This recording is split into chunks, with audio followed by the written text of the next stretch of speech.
Liga pada waktu itu diminta oleh siapa jadi saksi? Pak Rudiana, Pak. Pak Rudiana. Nah, terus skenarionya siapa yang ngajarin? Skenario itu saya udah menolak berapa kali, dibantu sama pemeriksa. Kemudian diputuskan oleh pengadilan. Saya tidak melakukan. Walaupun disumpah juga sama Pak Pocong aja suruh ke sini sekalian. Biar tahu rasa.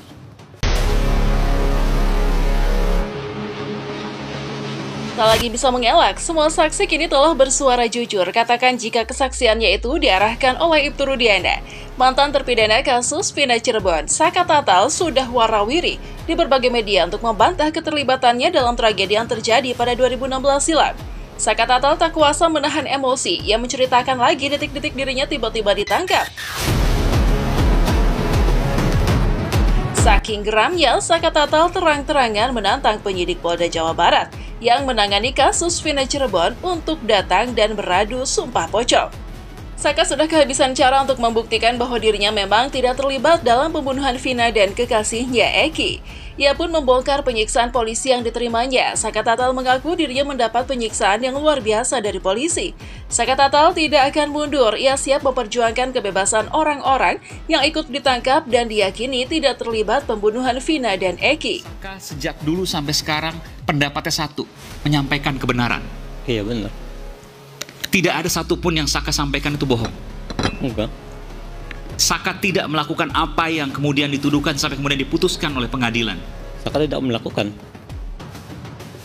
Walaupun disumpah juga sama Pak Pocong aja suruh ke sini sekalian. Biar tahu rasa. Saka juga berani. sumpah pocong tuh Saka tahu itu ada di proses hukum kalau tidak salah, betul ya? Sumpah pocong dari proses hukum juga. Ada. Jadi Waktu itu enggak di KUHP kalau tidak salah ada diatur. Betul, saya tidak paham hukum. Ya nanti kita bisa. Tapi sumpah pocong itu maksudnya Saka berani bersumpah. Ketika Saka berbohong, maka Saka yang kemudian mendapatkan bala atau musibah. Saka berani. Saka berani terima pocong. Apapun yang... Hal serupa juga diakui oleh salah satu saksi kunci dalam kasus Vina Cirebon, yakni Liga Akbar, yang akhirnya berani muncul ke hadapan publik. Liga Akbar secara eksklusif menampakkan wajahnya setelah selama ini memberikan keterangan dengan tanpa menggunakan masker. Liga Akbar ini lantas mengungkapkan sejumlah fakta baru. Di antaranya, tindakan licik dari ayah korban. Dia mengaku diminta menjadi saksi oleh ayah salah satu korban, yakni Eki, yaitu Ibtu Rudiana. Ia mengaku selama memberikan kesaksian diarahkan oleh Ibtu Rudiana untuk memberikan kesaksian dalam kasus Vina Cirebon tersebut. Sampaikan dulu. Karena kemarin Liga menyatakan sesuatu, kesaksian, maka 8 orang ini masuk penjara. Ini yang kemarin, kita bicara kemarin dulu nih, waktu 2016, betul? Lalu kenapa pada waktu kesaksian di pengadilan berbeda? Saya bingung waktu itu, Pak. Saya mau bilang sama siapa, karena nggak ada yang percaya. Liga pada waktu itu diminta oleh siapa jadi saksi? Pak Rudiana, Pak. Pak Rudiana. Oke. Pak Rudiana, Pak. Pak Rudiana. Dari mana kemudian Pak Rudiana tahu kalau Liga mengetahui kejadian di TKP tersebut? Sampai sekarang saya belum tahu. Lalu kemudian apa yang disampaikan Pak Rudiana waktu itu yang seingat Liga? Hanya itu saja, Pak. Diminta tolong. Minta tolong nggak bahasanya seperti apa Pak Rudiana waktu itu? Minta tolong buat memperkuat bukti. Iya. Kan Liga bilang, saya nggak tahu Pak. Iya. Sempat bilang nggak gitu ke Pak Rudiana? Iya. Terus kenapa kemudian Liga dipaksa atau gimana? Tiba-tiba saya dijemput, Pak. Tingginya atensi masyarakat akhirnya membuat Mabes Polri membuka lagi penyidikan terhadap kasus kematian Vina dan Eki. Penyidik menerbitkan DPO terhadap beberapa buronan yang tertera dalam BAP sebelumnya. Dari sekian banyak pengakuan dari mantan narapidana dan saksi-saksi yang disengaja diarahkan oleh Ibtu Rudiana dan oknum polisi, kini semuanya membongkar dan berani jujur meski harus menanggung resiko. Sebelumnya, Deddy Mulyadi telah mendatangkan semua keluarga para korban salah tangkap.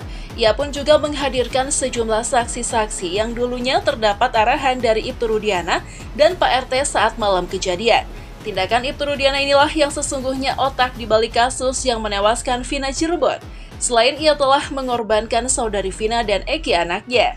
Tindakan Rudiana ini juga telah membuat orang-orang yang tidak bersalah jadi tumbal sel penjara. Setelah semuanya kini tersingkap, para tokoh dari berbagai elemen mendesak agar Ibtu Rudiana segera dieksekusi dimasukkan ke dalam sel penjara untuk menanggung semua perbuatannya itu.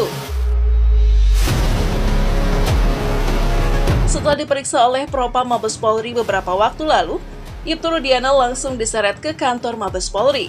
Dan sampai hari ini pun keberadaan Rudiana masih dalam perlindungan Mabes Polri. Sementara di sisi lain, kuasa hukum dari Saka Tatal yakni Farhad Abbas dan advokat lainnya, mereka telah melaporkan sejumlah saksi-saksi yang telah memberikan kesaksian palsu pada saat 2016 silam. Siapa lagi kalau bukan saudara Dede, Aep, dan juga Melmel yang sebelumnya menggemparkan sosial media setelah memberikan kesaksiannya secara tiba-tiba. Mereka inilah termasuk saksi yang memang diarahkan oleh Ibtu Rudiana, sehingga menyeret sejumlah orang harus mendekam seumur hidup dalam penjara. Saksi yang berbohong kita laporkan, ya. Walaupun mereka mencabut, sekarang sudah kita syukuri, tapi kita akan laporkan bahwa ada keterangan saksi palsu di situ. Karena merugikan daripada Saka Tatal. Nah, kedua, kemudian buat kalau tadi yang komplain bahwa polisi-polisi pensiun nongol, ada sebagian purnawirawan yang betul-betul mendukung agar kasus ini terang. Ada. Mereka adalah purnawirawan intelek. Ada juga purnawirawan yang nakut-nakutin kita, ada. Kalau kita salah ngomong katanya kita mau dikena undang-undang ITE. Ada, ya kan? Nah, kemudian buat pengacara-pengacara saya sarankan, kalian tampil di sini sebagai pembela, jangan sebagai pembelot. Artinya ada pengacara malah menyerang aja, padahal dia nggak tahu legal standing dia berdiri sebagai apa. Kedudukannya nggak jelas. Tidak jelas kedudukannya. Pansos. Padahal dulu dia ngejek-ngejek saya. Ya. Kemudian buat pengacara yang awalnya gini nih, mau menyerang katanya yang membunuh itu ada anak pejabat. Begitu pejabatnya mendekat, kok diem? Malah ketika Peggy ditangkap, kok nyuruh Peggy dikeluarin? Begitu Farhad Abbas dan Krisnamurti muncul, malah menantang, buktikan kalau Saka Tatal bisa bebas.